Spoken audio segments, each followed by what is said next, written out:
Hello students, so the next topic in quantitative aptitude is average. This session is on average. ठीक है. Before actually moving to the questions of average or concepts of the average, I would like to tell you something, a few key points about the background of the average. तो देखो average अगर हम अपने school life में याद करें तो average was called as mean, है ना. And this thing we used to study in statistics. Right एक चैप्टर होता था स्टैट्स, उसमें ये सब पढ़ते थे, mean, median, mode, standard deviation, frequency and so on. ठीक है. तो उसमें मैथ्स में जो स्टैट्स वाला चैप्टर था, अगर सिर्फ हम उसी पे मीन, मीडियन, मोड के फॉर्मूले रट के और हम उसी पे स्टैट्स पे ही 100 क्वेश्चंस करके अगर हम एप्टीट्यूड का कोई भी एग्ज़ाम अटेम्प्ट करने जाएंगे ना, तो आई कैन डेफिनेटली से कि कुछ भी नहीं हो पाएगा.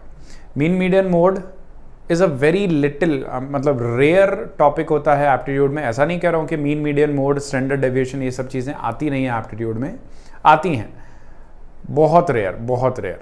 ठीक है. लेकिन जो मेजर पार्ट आता है स्टैट्स का वो है एवरेज. ठीक है. और एवरेज बहुत अलग है उस मीन, मीडियन, मोड और स्टैंडर्ड डेविएशन वाले फॉर्मूले से. ठीक है. ऑल्दो आता वहीं से है, लेकिन एवरेज में चीज़ें बहुत ज़्यादा लॉजिकल हो जाएंगी, है ना.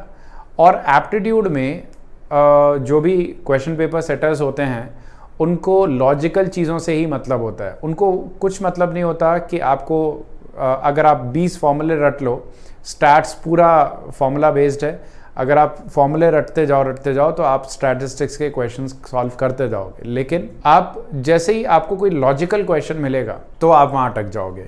और एप्टीट्यूड में लॉजिकल क्वेश्चंस ही आते हैं. ठीक है. वो आपसे पूछेंगे ही नहीं फॉर्मूले बेस्ड क्वेश्चन, जब तक उन फॉर्मूलेज को आप प्रैक्टिकली विजुलाइज नहीं कर पाओगे. ठीक है. एवरेज में आप देखोगे कि जब मैं अभी कॉन्सेप्ट्स पढ़ाऊंगा तो हर चीज़ आप प्रैक्टिकली विजुलाइज कर रहे होगे, हर चीज़ को एग्जाम्पल की फॉर्म में समझ रहे होगे.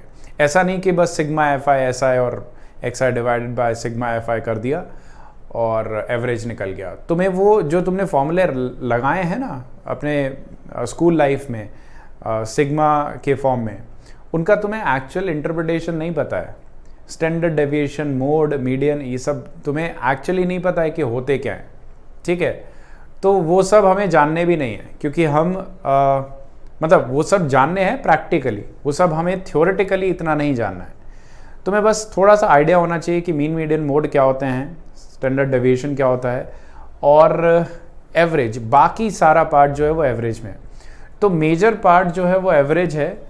इसके अलावा अगर आपने एवरेज चैप्टर बहुत अच्छे से समझ लिया तो आप आईपी मैट या कोई भी एप्टीट्यूड एग्ज़ाम अच्छे से कर पाओगे. ठीक है. लेकिन अगर आप फॉर्मूले बेस्ड चलते रहोगे तो आप 200 क्वेश्चन भी कर लोगे ना स्टैट्स पे, तो भी ये गारंटी नहीं है कि एवरेज का सिंपल क्वेश्चन आप कर पाओगे, जिसको आपको प्रैक्टिकली विजुलाइज करके करना है. तो at all the points of time average में आपको हर कॉन्सेप्ट को बिल्कुल प्रैक्टिकली सोच के करना है. ठीक है. तुम देखोगे कि there is a huge difference between teaching the stats in the school. जब तुमने स्कूल में स्टैट्स पढ़ा होगा वो एकदम अलग टीचिंग थी, और यहाँ पे तुम देखोगे एकदम अलग टीचिंग होगी. ठीक है. तो एवरेज, सबसे पहले बेसिक्स पे जाते हैं. तो एवरेज, बेसिकली एवरेज होता है sum of all the numbers. ठीक है. अगर मैं 2 नंबर्स देता हूँ ए और बी, तो उनका एवरेज होता है A plus B by 2. 3 numbers को होगा A plus B plus C by 3 and so on. ठीक है. तो अगर इसी से जनरलाइज करेंगे तो एवरेज का जनरल फॉर्मूला बनता है sum of all quantities, quantity है divided by number of quantities. ठीक है. Sum of all the quantities divided by number of quantities, that's the formula of average. Okay. तो एक सबसे पहले मतलब एक्चुअल कॉन्सेप्ट्स पे जाने से पहले एक बेसिक क्वेश्चन करते हैं, फिर जाएंगे एक्चुअल कॉन्सेप्ट्स पे. क्वेश्चन है 6 numbers have their average as 100, 4 other numbers have their average as 150. We have to find the average of the all 10 numbers. मेरे पास 6 नंबर्स हैं, उनका एवरेज 100 है. 4 और नंबर हैं, ये दूसरे नंबर हैं 4, उनका एवरेज 150 है, तो हमें फाइंड करना है 10 के 10 नंबर्स का एवरेज। कैसे करेंगे? 6 नंबर्स का एवरेज अगर 100 है तो क्या मैं ये लिख सकता हूं कि A1 plus A2 plus A3 plus A4 plus A5 plus A6 divided by 6 is equal to 100। पहला स्टेप, 6 नंबर्स का एवरेज 100 है, ऐसे लिख सकते हैं। उसके बाद A7 plus A8 plus A9 plus A10 divided by 4 is equal to 150। ठीक है, 4 जो नए नंबर्स हैं उनका एवरेज 150 है, ऐसे लिख दिया। और अब हमें कैलकुलेट क्या करना है? हमें कैलकुलेट करना है, इधर लिख देता हूं मैं, A1 plus A2 up to A6 plus A7 up to A10। ठीक है, बेसिकली मैंने ये अलग अलग करके लिखा है, लेकिन बेसिकली ये सब 10 नंबर्स का सम है और उसको डिवाइड बाय 10। तो A1 से लेके A10 तक जो भी नंबर्स हैं वो यहाँ लिखे जाएंगे और उनको डिवाइड बाय 10 करके एवरेज बताया जाएगा। ठीक है, ये बात है। तो अब हमें अगर A1 से लेके A10 तक का सम चाहिए तो देखोगे ध्यान से, A1 से लेके A6 तक का सम तो हमें मिलेगा यहाँ से, पहली इक्वेशन से क्या मिलेगा? 6 इंटू 100। ठीक है, प्लस जो अगले 4 नंबर्स हैं उनका सम A7 से लेके A10 तक हमें मिलेगा यहाँ से 4 इंटू 150। ठीक है, ये सब मिलेगा 4 इंटू 150। ठीक है, तो 6 इंटू 100 करेंगे तो आएगा 600, 4 इंटू 150 करेंगे तो भी आएगा 600, डिवाइड बाय 10 करेंगे तो ये आ जाएगा 120। ठीक है, तुम ये कर सकते हो।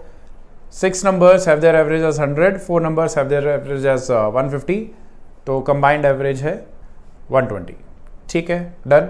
ये exactly 125 नहीं आया है, मतलब इसमें हम simply 100 प्लस 150 बाय 2 नहीं कर सकते।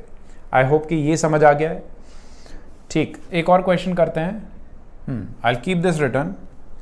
और अगर मैं तुम्हें कुछ ऐसा बोलता हूं कि 6 numbers have their average as, नहीं 6 numbers नहीं, मैं ऐसा कुछ बोल रहा हूं कि 10 numbers have their average as 50। ठीक है, उनमें से 6 numbers का एवरेज है 30, तो बाकी 4 का एवरेज बताओ। ठीक है, अब ये थोड़ा सा रिवर्स क्वेश्चन है। हमने क्या किया कि 10 के 10 नंबर उठाए, उनका एवरेज लिया तो 50 आया, उनमें से 6 का एवरेज 30 आया, तो बाकी के 4 का एवरेज क्या होगा ये बताना है। ठीक है, कैसे आएगा? अब ये 2 मिनट ट्राई करना, उसके बाद वीडियो प्ले करना आगे। ठीक है, तो 6 नंबर्स का देखो, 10 नंबर्स का एवरेज इसमें दिया है 30 नहीं 50। ठीक है, और 6 नंबर्स का एवरेज इसमें दिया है 30, तो बाकी 4 का एवरेज बताना है, यही बताना है। तो अगेन करना वही है, इसमें भी वही काम करेंगे कि A1 से लेके A6 का सम 30 इंटू 6 यहाँ पुट कर दो, 6 इंटू 30, तो 6 इंटू 30 मतलब 180, तो 180 plus A7 plus A8 plus A9 plus A10 is equal to 50 into 10। ठीक है, इस 10 को उधर लेके जाएंगे तो ये बन जाएगा 500। तो यहाँ से A7 plus A8 plus A9 plus A10 की वैल्यू आ जाएगी 500 माइनस 180 विच इज 320, है ना। और अब क्या करना है, हमें इसको डिवाइड बाय 4 कर देना है, तो डिवाइड बाय 4 करेंगे तो आंसर क्या आएगा 80।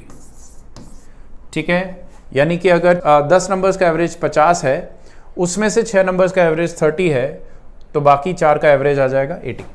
ठीक है, ये करना है। ओके, तो ये तो हो गए, ये तो बिल्कुल बेसिक क्वेश्चंस हो गए। ठीक है, If any student is preparing for IPMAT 2024, then they can enroll in our courses. We have all our courses live.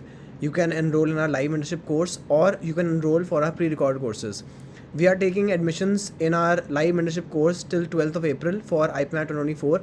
So if you click here and you will land on this page, you can see all the demo videos here. You can also apply a coupon code, and this way you can click on get this course, fill in your details, and you will get access to our course, in which you will find all the videos.